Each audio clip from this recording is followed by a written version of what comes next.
ایمان والو، تم ان سے لڑو اور یاد رکھو کہ اللہ کے نزدیک جس دن سے اس نے زمین اور آسمانوں کو پیدا کیا ہے، مہینوں کی تعداد اللہ کے نوشتے میں 12 ہی ہے، جن میں 4 مہینے حرمت والے ہیں۔ یہی دین قیم ہے۔ سو ان 4 مہینوں میں کسی کے خلاف اقدام سے اپنی جان پر کوئی ظلم نہ کر بیٹھو، اور مشرکوں سے خاص کر سب مل کر لڑو جس طرح وہ سب مل کر تم سے لڑتے ہیں، اور جان رکھو کہ اللہ ان کے ساتھ ہے جو زیادتی سے بچنے والے ہوں۔ حقیقت یہ ہے کہ مہینوں کا ہٹا دینا ان کے کفر ہی میں ایک اضافہ ہے، جس سے یہ منکرین گمراہی میں مبتلا کیے جاتے ہیں۔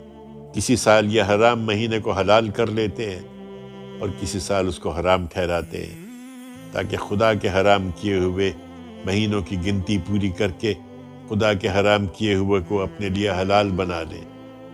ان کے برے اعمال ان کے لیے خوشنما بنا دیے گئے ہیں۔ اللہ کا فیصلہ ہے کہ اس طرح کے منکر لوگوں کو وہ راہ یاب نہیں کرے گا۔